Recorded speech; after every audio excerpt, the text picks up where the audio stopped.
देखिए, हम आपको बता दें कि देश के अंदर जहाँ जहाँ बड़ी बड़ी मॉब लिंचिंगें जो है वो सामने आई हैं, वहीं एक छोटे से बच्चे की भी मॉब लिंचिंग हुई थी जुनैद की।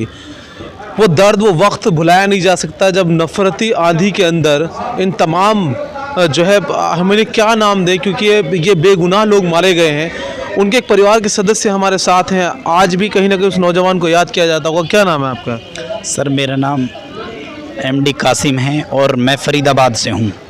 मेरा भाई हाफिज जुनैद शहीद, जिसकी मॉब लिंचिंग सिर्फ ट्रेन में इस बेस पर कर दी गई कि उसने टोपी पहन रखी थी, उसके पास कुर्ता पायजामा यानी कि वाइट लिबास था, और ये शब्द उनसे कहे गए कि भाई तुम पाकिस्तानी हो, तुम्हें इस देश में रहने का हक नहीं है, तुम्हें यहाँ से चले जाना चाहिए।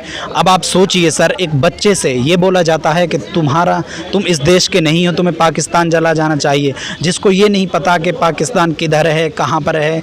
सिर्फ आप बताइए कि उसकी हालत क्या होगी। जिस वक्त उसकी मॉब लिंचिंग हुई थी, कितनी उम्र थी जुनैद की? सर उसकी 16 साल उम्र थी, और 2017 22 जून रमज़ान का महीना और अलविदा का जुमा था जब उसके साथ ये हादसा हुआ। रोज़े का टाइम था, वो रोज़े से था, और उसके साथ इतनी बड़ी घटना हो जाती है। सर आप बताइए कि एक ट्रेन में चलते हुए, जहाँ ऐसा नहीं है कि किसी जंगल में या कोई था नहीं वहाँ पे बचाने वाला कि उस बच्चे को, तब जब उसके साथ तहकीक की तो क्या पता चला कि बात कहाँ से शुरू हुई थी? जुनैद के साथ 2 लोग और भी थे, ऐसा हमने सर उसके साथ 3 लोग थे। हाँ। एक मोइन था, एक मोहसिन था, और एक मेरा भाई बड़े वाला हाशिम, और उससे बड़ा शाकिर। इन चारों के साथ ये घटनाएं हुई थी, और जिनमें हाशिम भाई ज़ख्मी हुए और शाकिर भाई तो बहुत ही ज़्यादा ज़ख्मी हुए। हमें तो उस टाइम लगा था कि शाकिर भाई जुनैद से ज़्यादा ज़ख्मी हैं। अपोलो में उसे भर्ती कराया गया था, और अल्लाह का शुक्र है कि हमारा बड़ा भाई बच गया, शाकिर। और हाफिज जुनैद जो हमारे हाथों से चला गया, और वो उसकी वो मर गया। हिम्मत रखिए, क्योंकि मुझे पता है आपके चेहरे से आज भी उसका दर्द झलक रहा है। जी।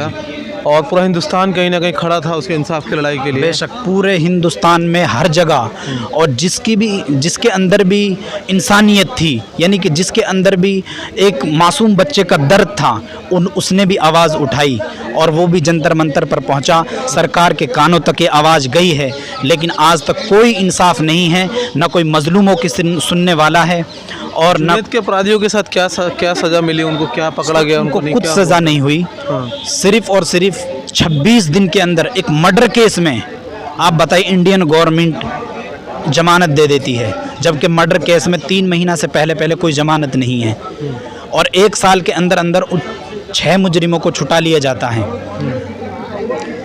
यानी कि जो उसके गुनहगार थे, आपके हिसाब से जो है वो फेरेबल, उनको सज़ा नहीं मिली? नहीं सर, उनको किसी को भी सज़ा नहीं है, और वो आज़ाद घूम रहे हैं। उन्होंने ये चैलेंज कर रखा है कि हम कभी भी जुनैद के परिवार के ऊपर हमला कर सकते हैं, और उन्होंने किया भी है। जबकि फरीदाबाद में यानी शहर आने के लिए पुलिस ने उसको मना किया था कि तुम फरीदाबाद नहीं जाओगे, लेकिन वो उसके बाद भी फरीदाबाद आया, और उसने ख़ुद से अपने यहाँ पे चाकू मारा और हाथ में चाकू मारा, और उसने ये मीडिया में बोल दिया कि मेरा शक है कि मुझे के ऊपर जुनैद के परिवारों ने मेरे ऊपर हमला किया है। और जब उसकी छानबीन हुई, जब पुलिस ने तफ्तीश की, पता चला कि इसने अपने हाथ से चाकू मारे हैं।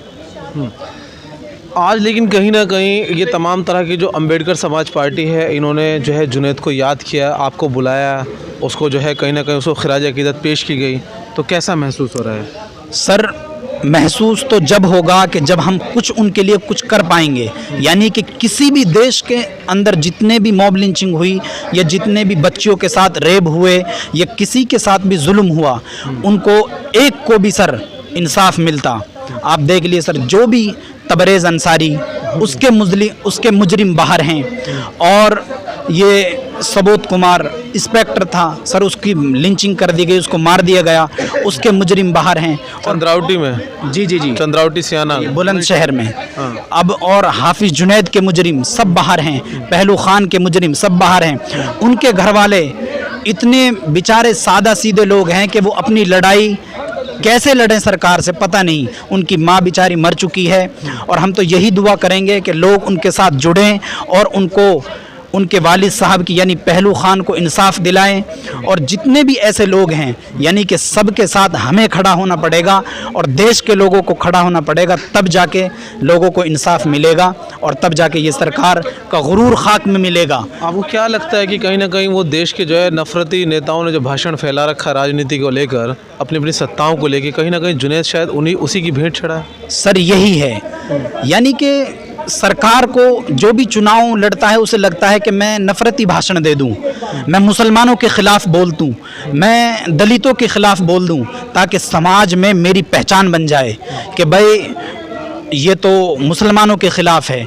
ये तो आरएसएस के बहुत करीब हैं। देखिए ये जितने भी मोदी जी के करीब होते जा रहे हैं और ये मोहन भागवत आरएसएस के चीफ इसके करीब होते जा रहे हैं, सर देखना एक दिन आएगा इनको यही पकड़ पकड़ कर मारेंगे। चलिए बहुत बहुत शुक्रिया। मैं देखिए आपको बता देना चाहता हूं कि तमाम उन नफरती भाषण देने वाले राजनीतिक नेताओं को कि कैसे अपनी सत्ता संभालते हो और उसके बावजूद सत्ता संभालने के चक्कर में कैसे एक परिवार के बीच जो है खाली हाथ रह जाता है, एक परिवार अपने जो है वो जवान बच्चों को खो रहा है। कहीं ना कहीं देश के बीच सैकड़ों ऐसे जो है मिसालें दी गई, जिस प्रोग्राम के अंदर जुनैद के भाई आए थे उसमें सैकड़ों ऐसी मिसालें दी गई जो मॉब लिंचिंग के शिकार हुए। और हैरत की बात तो ये है कि उन लोगों की शिकायत ये है, आरोप ये है परिवारजनों का कि वो उनके जो आरोपी है उनकी सज़ाओं से जो है वो फेरेबल, वो सेटिस्फेक्शन नहीं है उनको। तो ऐसे में एक मजबूत कदम उठाने की ज़रूरत है और एक आपको भी आपकी ज़िम्मेदारी बनती है कि इतने डेप्थ में जाके आपको सच्चाई से हम रूबरू कराने की कोशिश कर रहे हैं। कहीं ना कहीं आपका फ़र्ज़ बनता है कि इन तमाम खबरों को देश के कोने कोने तक पहुँचाएँ ताकि एक अगली मॉब लिंचिंग रोकी जा सके। बने रहिए न्यूज़ ऑफ इंडिया टुडे के साथ।